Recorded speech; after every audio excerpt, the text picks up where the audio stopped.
So I just recorded a video going over everything, and I didn't even have this. So no sound went into the video. Oh, I've been doing this for how long and whatever. Today I'm putting a simple video of me talking about Pokemon Unite. My thoughts about it so far, and even just gonna see if that would be something that people would be interested in. I may still even record some games to put them up here and there. Who knows? Maybe I'll even decide to stream them on YouTube or Twitch. I've been thinking of streaming on YouTube sometime, just to try that because I've already tried the Twitch thing. But anyways, I was recording for like 11 minutes and then my brain turned on and I was like, there's been no sound this whole time. Okay. Okay, so Pokemon Unite. I've been playing since week 5 of Pokemon Unite. So I didn't play immediately when it came out, but I did play with enough time to get like the starter missions for a lot of things, to get like different Pokemon unlocked without me having to buy them. Now, before the recent update about a week and a half ago or whenever it was, there were a couple Pokemon that were kind of broken. The main one being Wigglytuff. Snorlax, kind of, but not really. But at least both of their moves were broken. Wigglytuff was also broken as a whole. Snorlax not as much, but his move was still kind of broken. Now those moves were basically a sleep type move. The reason they were broken is that when you were put to sleep or sang to sleep by Wigglytuff, once you take damage, you're supposed to wake up. However, that never happened. I would always be asleep until I died. Now, with Snorlax, not as bad, because Snorlax doesn't deal as much damage. He's like a pure defender, aka kind of like a tank. He does deal a decent amount of damage early game. Late game, he starts dealing a little bit less, but can cause like disruptions with like slamming down on you kind of thing. So can disrupt and cause chaos, if you will, or panic, but not as bad. Wigglytuff, on the other hand, who's supposed to be a supporter type-ish Pokemon, however, can sleep you and 1v1 you until you're dead without waking up. That was before the update. Now the update fixed that bug, and I still hate Wigglytuff because it was supposed to also kind of nerf some of Wigglytuff's damage, and it did. Wigglytuff is now more manageable. However, Wigglytuff can still 1v1 a lot of people and is still really annoying and hard to kill. Also, Wigglytuff, one of the things I don't like about Wigglytuff is Wigglytuff's passive, which is like the first damage you deal to her in like however long it takes for the cooldown, charms. Now, for my favorite Pokemon so far have been Zeraora and Absol. They have been absolutely enjoyable to play. They're speedsters. So there's attackers, speedsters, defenders, all-arounders, and supporters. That's, I think, there's only 5, I believe. So speedsters, so far, both Absol and Zeraora have been fun. I've enjoyed Lucario as well, but I'm not as good at him. And Gengar is fun. Still getting used to him, trying to get better at him. I'm not as good. But Zeraora and Absol are both melee or close combat Pokemon. So I get close combat, hit Wigglytuff, and I'm charmed for like half a second to a second, kind of like Ari in League of Legends, like kind of walk towards Wigglytuff. Now the annoying thing is, one of my early game abilities is I claw a few times and then knock a Pokemon up. If I happen to claw or deal damage with that ability to Wigglytuff, immediately that ability gets cancelled. I'm charmed. Really annoying. So it can be really hard to face them early game. Late game, now that her Sing ability really got fixed, it's a little bit better, but she's still really annoying, and her Sing puts you to sleep, and if she doesn't hit you, it doesn't wake you up, obviously, so she can run away. So she can be really annoying to kill. But now, at least once she puts you to sleep, as soon as she hits you, it'll wake you up. Now, I have had one moment in like a quick match where it felt like I didn't wake up until the second or third attack. That could be just a bug that happened in the quick match, but I haven't had that happen in ranked or standard yet. So I think besides the main map version in quick match, besides that map in quick match, I haven't dealt with any issues with Wigglytuff's Sing not waking me up after taking damage. Still hate Wigglytuff. If I could ban her, I would. Just because her passive and then her Sing and her ability to still 1v1 a lot of people is just really annoying when she's supposed to be a support type. But then again, Mr. Mime, I think, is support type maybe. I forget what Mr. Mime is, and he does a decent amount of damage as well. But at least he's not as annoying to play against. I'll take Mr. Mime over Wigglytuff 24/7 any day of the week. He does a lot of damage. He's annoying, but you can avoid that, and just play around.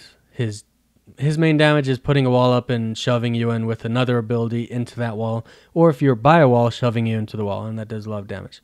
As long as you avoid the walls or avoid getting hit into his walls when he puts them up, you can kind of avoid that. You're probably not going to be able to avoid all of them, but you can avoid like most of them if you're, playing on your toes, paying attention.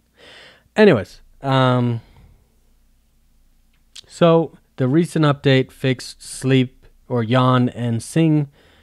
Super happy. Wigglytuff is still too strong in my opinion. But at least now I can kind of deal with her, and I can now at least kill her a little bit here and there. Still annoying to deal with. Most people in League of Legends hated Teemo, so Wigglytuff is kind of the Teemo of this game for me. My most hated in League of Legends was Master Yi, in my opinion. But I've talked about that many times, so I'm not going to go over that. So Wigglytuff to me would be like, well, still, I don't know. Just my most hated in League is Master Yi. My most hated in Pokemon Unite is Wigglytuff. Now, basic overview of Pokemon Unite. It's a very simplistic kind of version of, a game like League of Legends, Smite, those type of games. Now, I haven't really played the other games. I think Dota might be one as well. I can't remember. I know there's another one. I haven't really played Smite. I've only really played League of Legends. Obviously, I put videos on YouTube about it. Now, Pokemon Unite, kind of like League of Legends, has lanes. There are 2 lanes, top and bottom, and then a jungle in the mid. So it's a 5v5, like League of Legends. 2 top, 2 bottom, 1 jungle is the normal, although there are some people that do like 3 bottom, maybe 1 top and 1 jungle. And I guess there are pros and cons to however you play. You just have to be mindful of your advantages and play around those when you play different styles, obviously.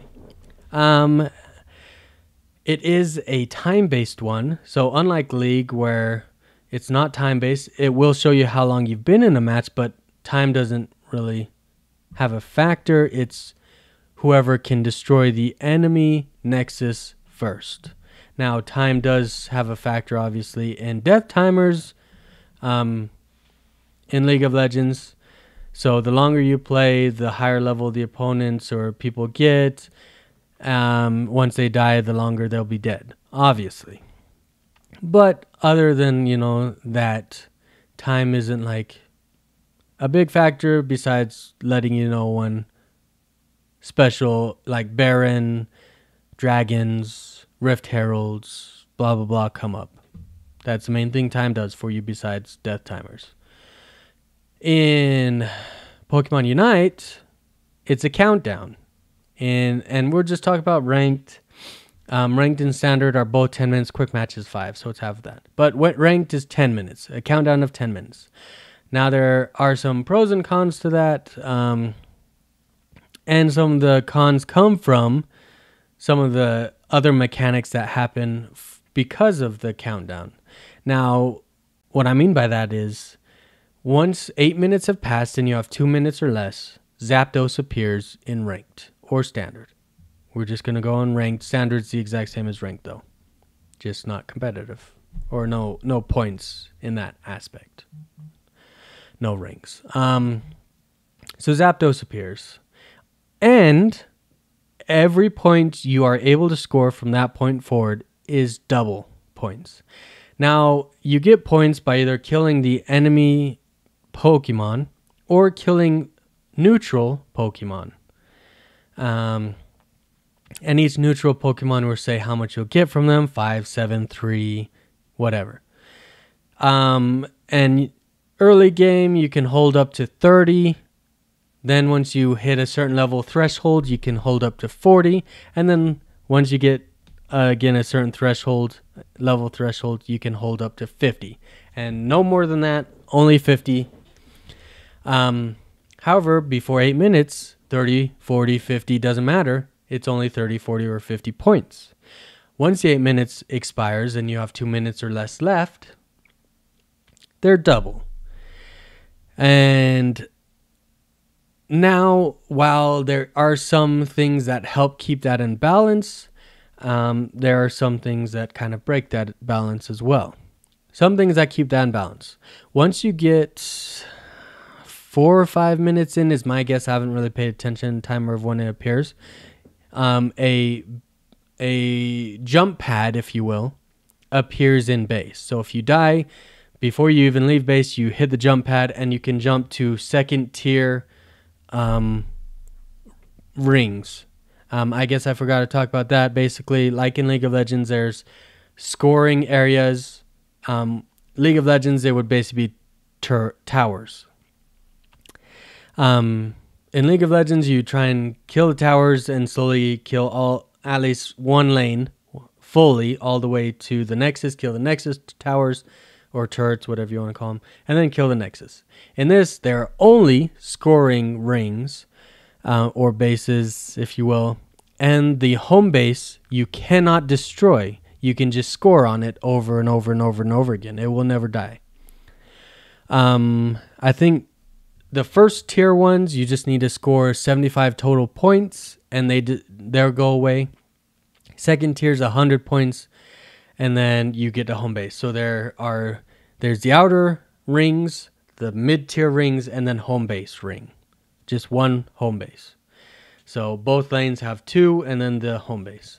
Now, let's say you were destroying the enemy, and then they get a miracle team fight, and they're starting to turn in 50 points. Those are now 100 points each. So let's say they hadn't even destroyed any of the outer tiers and maybe hadn't scored more than 10 points. Now that they're getting double points, each time they score, that's one immediately destroyed because 100 points is the most. So if they're turning in 50s, then everything's destroyed. Now they're at your home base with the last 50. Bam. And generally before the double points hits, I would say most games, teams are going to have scored about 300 to 400 points. If you're really, really, really destroying the enemy team, maybe you'll hit 500 or so. But more than likely, 300 to 400 points. So from that one team fight, the game could drastically switch to be like, they had 100 or 50 points or something. Now they have 550 and you have like 400. They win. One team fight, one victory, suddenly the game's over. The comeback mechanic, in my opinion, is a little too strong. Now, the second con is this.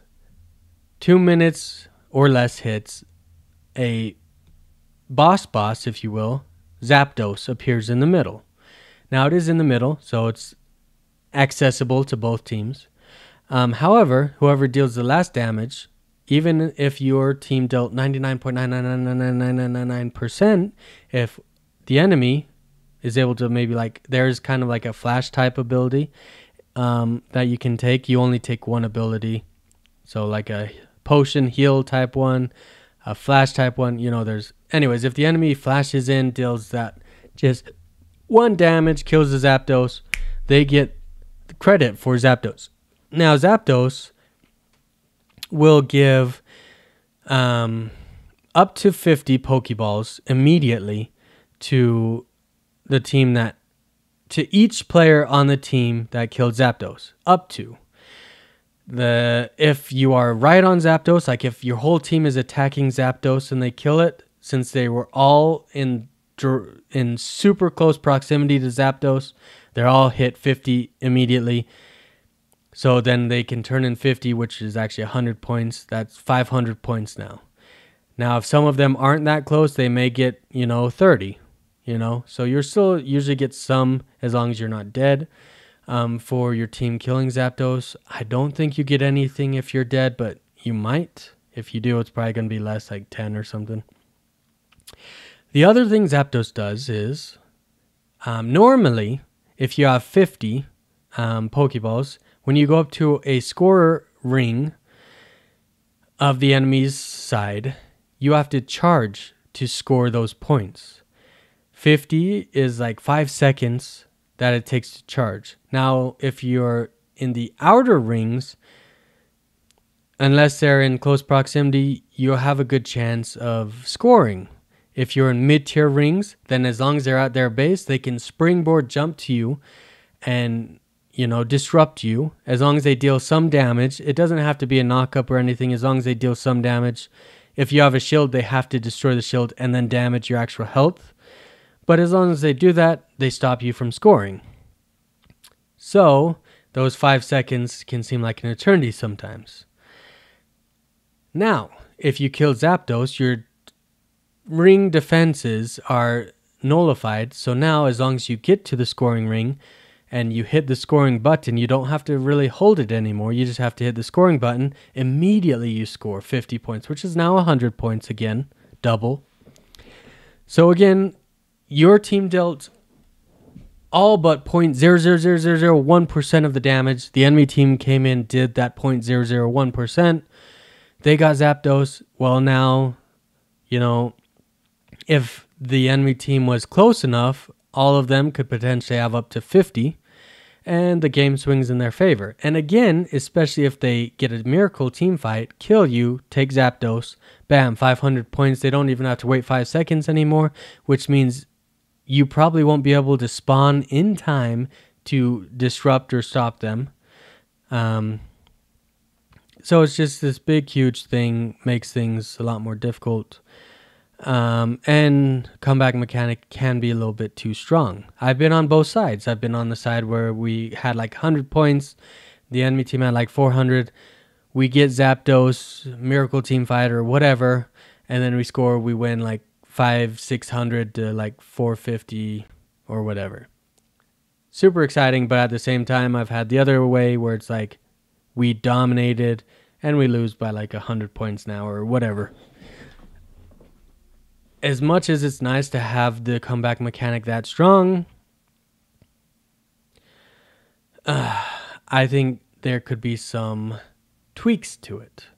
Now, I wouldn't mind if they took out double points entirely. But if you want to keep it, my opinion is this. If the enemy team, let's say the enemy team gets Zapdos or whatever, and they all have 50 points. Now, if we had stomped them, we're scoring on their home base, but it's all single points because it was before 8-minute mark. There's no reason we should be punished for having, one bad team fight. We shouldn't be punished that hard. We stomped them the whole game. Maybe we got caught out. We had one fatal mistake. Okay, that's fine. But since it's a time-based thing and the fact that all of our points were singles and now they all get doubles, Like, if you want to keep in doubles, here's what I say. If they haven't even destroyed the outer rings, the outer bases, no bonus. They got Zapdos. They had a Miracle Team fight. That's fine. They can turn them immediately. However, it'll be whatever they turn in is all they get. So if they did 10 damage to that first base, they turn in, that's 60. They have to have another person turn in. So now they did a total of 110 damage just to kill that base. 2 people are now 0. They can't turn in. But that's for getting crushed that badly the whole game until the very end. So they don't get double or anything. Now, if you get to the mid tier, you get half of what you turned in. So if you turn in 50, you now get a plus 25 to that to get a total of 75. Now 2 people again have to turn in. So you had to turn in 150 to destroy 100 base, 100 point health base. And then the final person can score on the home base and get double points. So basically, again, in summary, I think the comeback mechanic should be nerfed a little bit if you're going to keep it in there, which I'm fine keeping it in there, to where if they're scoring on the outer bases, no bonus. If you're scoring on the mid bases, you get half bonus. And then if you're scoring on the home base, then you get double points. Then you get to feel the pleasure of being like, I turned in 50, I got 100 points. But if you're scoring on the outers, no. You got Zapdos, you already get a score immediately. So there's your bonus. Like, I think that would be a much better way so that games are not way too tipsy. Now, there is a way to kind of combat the Zapdos double point mechanic, and that is counter scoring. But again, if you were fighting Zapdos and then they somehow get it, and then you're trying to kill them or something, or they somehow get a Miracle Team fight and kill you guys as well, you can't counter score. That means that while they're scoring, you can't just sneak past them and score on their bases and get double points yourself because you all died. So I think it's a little too strong in my opinion. You're already getting 250 points worth of Pokeballs, but then to double that, so you're now getting 500. And if you got the Miracle Team fight, still comeback mechanic, and if you keep in the nerfed comeback mechanic, then at least that way you're still getting bonuses as long as you've gotten to mid or home base scoring areas. But if you're, you haven't destroyed any of the scoring areas, like, you shouldn't be like that benefited by one team fight in the last 2 minutes. That, you got lucky or you cut out one person and then was able to somehow win the 5v4 against the other. Because the highest level you can get as a Pokemon in game is level 15. So the last 2 minutes, most if not all, even if you've been destroying the enemy, a lot of them are going to be like level 14s, maybe level 15. So they're not going to be that much weaker than you in terms of like level stats. So if they get like a miracle of like catching one person out, then, they have decent odds of winning a 5v4 or 5v4 team fight. Especially if the one they cut out was like a major damage dealer or something. Or even a healer support type person, So I think they should nerf it in that way. I put that in a survey. They had a survey recently, which gave you like in-game like coins or something like that. And I put that in my survey. I like the comeback mechanic if you want to keep it. If you don't, I don't care either way. But I think it should be nerfed a little bit. And that was my idea. Now, we're getting... I probably talked a lot longer on everything than I did the first time. But unfortunately, I didn't have my mic. So I didn't have any sound. Anyways, we're getting into the last of it. So, I have played many, many games.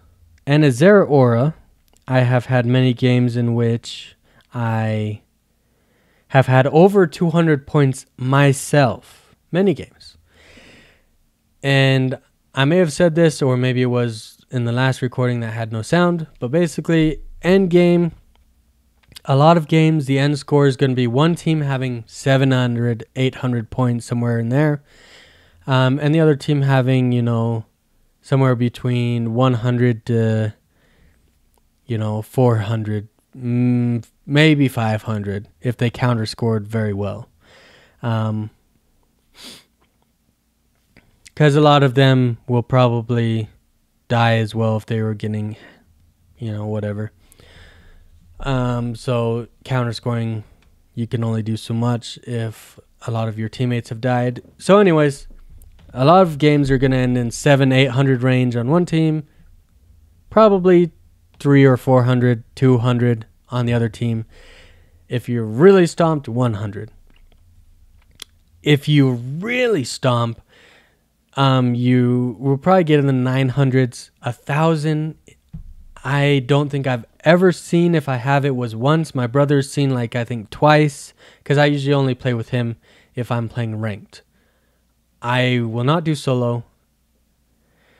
League of Legends ruined it for me. So I only play ranked if my brother's playing, or maybe if a friend I've made in the game invites me to play ranked, then it's yeah, sure, I'll play. I'm only playing if I'm playing with someone to help get rid of some of the randomness, because my luck sucks. I'll be up front. In League of Legends, in this game, I get put against super competent teams, which for my rank in Pokemon Unite makes sense. And then I get put with not very competent players 80% of the time. My brother could attest to that, and I could bring him in to one of these videos, and he could attest to how many times me and him are number 1 and 2 on our team. Either he or I am MVP 90% of the time on the team, whether we win or lose. And the other person is second. Okay? We do have bad games. Everyone does. Everyone's human. No one's going to have the ability to escape bad games. Everyone is going to have a bad game here and there. If you play enough and you get good enough, those maybe get less and less. But everyone has bad games. Okay, I have bad games, especially when I try and play characters I don't normally play, except for Mr. Mime, who was actually randomly I did very well with. But like Lucario, I like Lucario. Gengar, I like Gengar. You see a lot more ups and downs with those, where I have really good games, really bad game, really good, bad, really bad, good, bad, good, bad, good, bad, good, bad, up, down, up, down.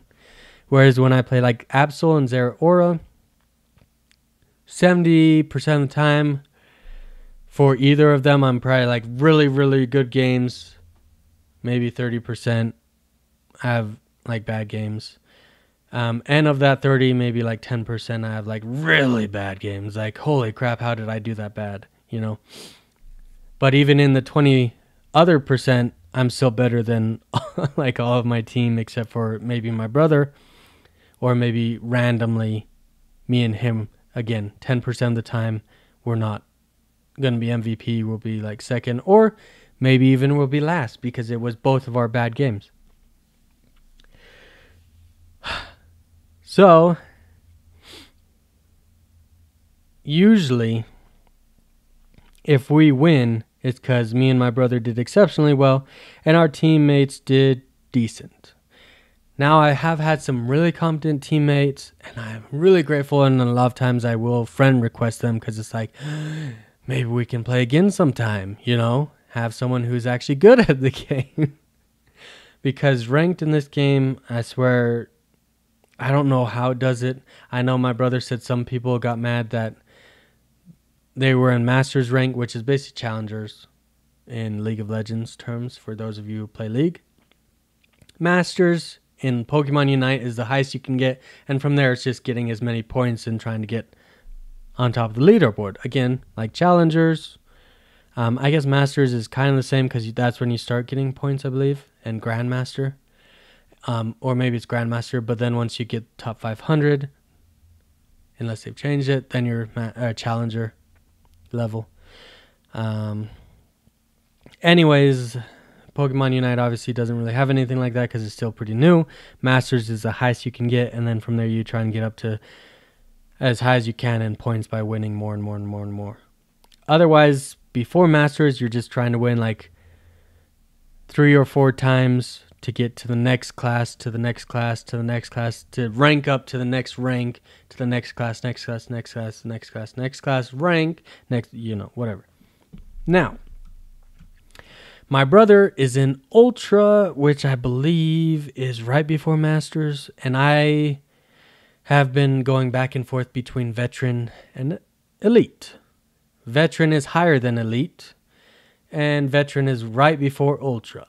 Now I got to Veteran, Class 2. There are 5 classes in there, so kind of like how, well, League now only has 4, but kind of like how League is like Iron 1, Iron 2, Iron 3, Iron 4. Used to be a 5th one, but Bronze, Silver, Gold, Platinum. Now there's only 4 in each of them, right? They changed it. Same thing with this, except for Beginner and Great Class. I think we're the only 2 that had 3 classes, so it makes it easier to get out of the beginner ranks and into harder ones. Yeah.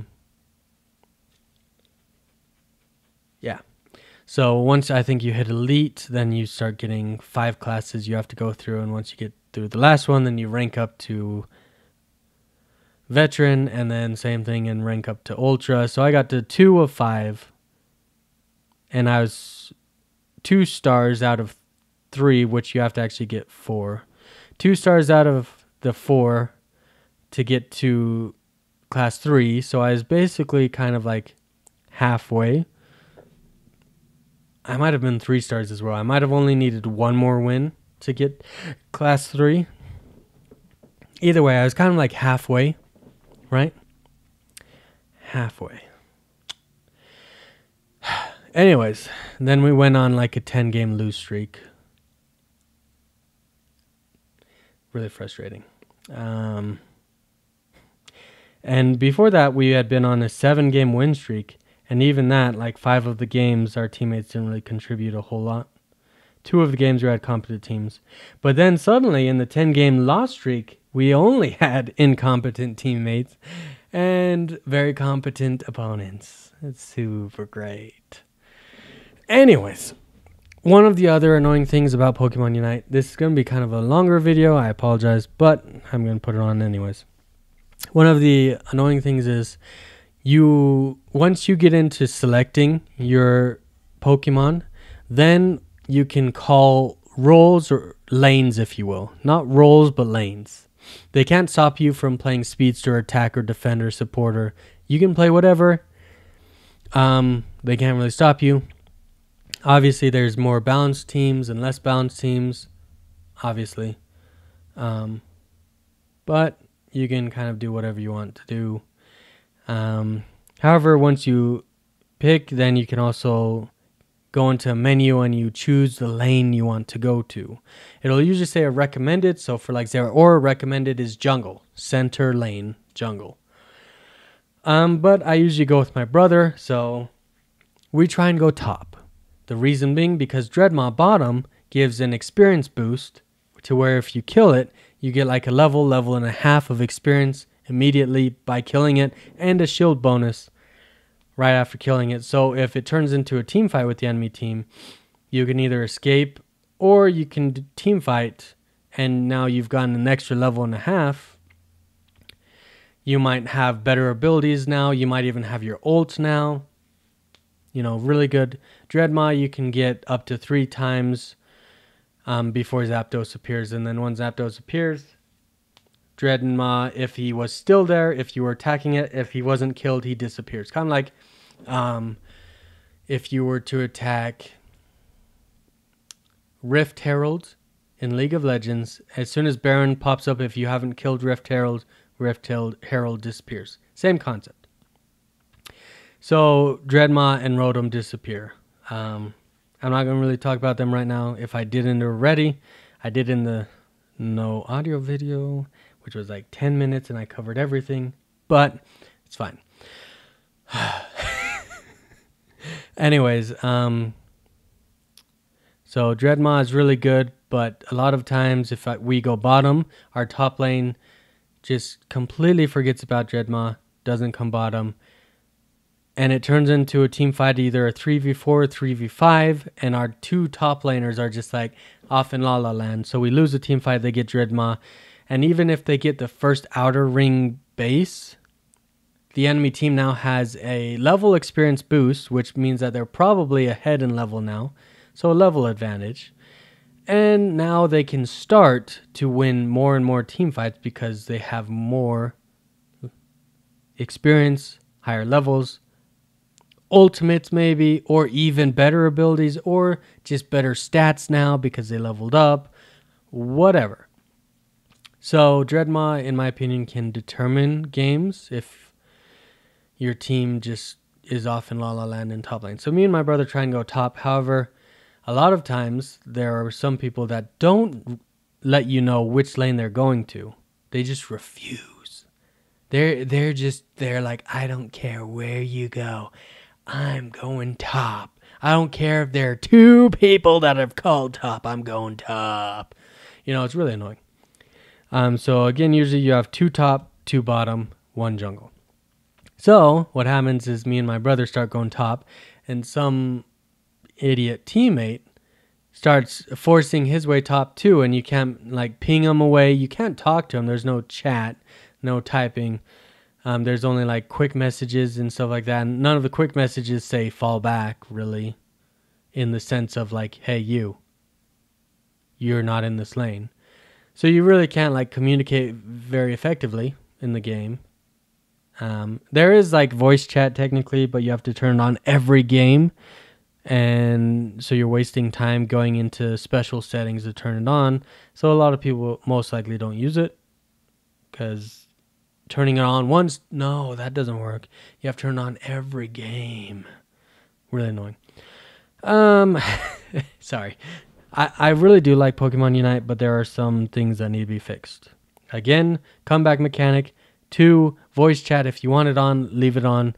And then from there, you can, turn it on or off. Later on when you die, maybe hurry up and turn it off if you want to turn it off or whatever. But that's kind of the annoying part, is a lot of times our incompetent teammates, not only are they incompetent, but they also brute force their way into lane. So one of us either has to be like, no, this is our lane, and try and fight for them and hope they leave, or give up and be like, fine, I'll go whatever lane. And so now time's wasted because one person's wasting a lot of time to get to bottom lane now. A lot of experience is now not gained by that one person. So now you're underleveled. Team cohesion is down the drain because now, the people who called top lane, whether that's me and my brother or me and someone else, are now probably pissed because some idiot is just like, I don't care. I'm going top. So there's no team cohesion, no teamwork, and now you've already given the enemy an advantage because you've lost out on experience for whoever now is rotating to whatever lane. So a lot of things can go wrong early game from incompetent teammates. Anyways, the last thing though is I've again with Zeraora, one of my favorite and most played. As you can see, Zeraora and Absol I've played the most. Zeraora I have played, come on, focus, 79 times. It focused better earlier, come on. With a 65% win rate. And Absol I've done 44 with 61%. Okay? It's 70 times, not 79, sorry. Hard to see. 70 times 65% win rate. Okay? So I play him quite a bit. And again, a lot of games, I'll get over 200 points. Some of those games, that's the reason we win. I'll even have more points than the enemy team combined sometimes by myself. That's how incompetent my teammates sometimes are. unfortunately. This game, however, again, I have not really seen a game over 1,000 points. If you're really smashing the enemy, you'll probably get 900, 960, sometimes even 990. You're like on the cusp of greatness. But over 1,000, super rare. My brother again seen it twice. If I have seen it, it was just barely over 1,000. This game, I scored 269 points, 21 kills, 11 assists. The rest of my team, my brother, 264 points. He was support, so he had less kills, obviously, and more assists. Same assists as me, technically, but... And then Venusaur, 243, 13, and 12. And because of the kills, Venusaur overall is 90. My brother's 75. So overall, Venusaur was more useful just because of the kills, which makes sense because he scored so many points. Just 20 less than my brother, but also has like 1 more assist and 12 more kills than him. So it makes sense. Sometimes, though, it's like, how did that double their overall effectiveness? Again, we got 1,137 points. So even if I have seen over 1,000, it was just barely. But this game, we destroyed them. And they had 130 points. Again, one of my most highest kill games, probably. 21 kills. Ooh, I wish I was recording this. If I was, it would have gone straight onto my YouTube. So that's kind of, I think, the gist of everything. It took a lot longer than it did the first time, which is unfortunate, but I'm just going to go with it anyways. So if you did watch the whole thing, I do appreciate it. And let me know how you enjoyed it, my thoughts and opinions. Again, I hate Wigglytuff, really annoying. But I do like everyone else, and I plan on trying to be good at everyone else. And even something I covered in the no audio one that I didn't cover here. Once they finally fixed that bug with Wigglytuff, a new bug came up with Lucario and with one other person. Iwa Palace, which is Crustle. Crustle and Lucario got a bug after they fixed Wigglytuff and Snorlax. And so I didn't play ranked for the last week or so. And then they finally hot fixed it because enough people were complaining at how game breaking that bug was. And even a YouTuber, his name's Spraggles. He does a lot of YouTube content. He loves Lucario. And he even put out a video where he's like, if you're playing Lucario and abusing the bug, then, you're not good. You're just abusing a bug. I don't know what else I can say. Basically the gist of what he said, he was actually very respectful too. I would have been I honestly would have said you're pathetic because you're abusing a game breaking bug. You're pathetic and you're not good. So I would have said you're not good as well, but I would have also, been a little less nice. He was very nice. He did say, I think you're not good. He definitely said that. And then I think he was saying it's kind of stupid to do that. But he was, very respectful, really nice. When they're game-breaking bugs, I get, passionate. So I know a lot of people like to abuse them because they get easy wins. And I just say that's just, you're not good. Anyways, if you want to see me, unfortunately, again, I didn't record that 1134, 37, 39 game. I wish I had. But if you want to see me recording and playing those games or streaming it on YouTube or Twitch, I may do some YouTube streams in the near future. But if you want to see that, let me know. I might still do it anyways. I'm still deciding. I wish I had recorded that game, though. But again, leave some comments how you liked this video, my thoughts, whether you want to see gameplay footage or streams on YouTube or Twitch. And, hit that like button, subscribe, share with friends, and, have a wonderful day.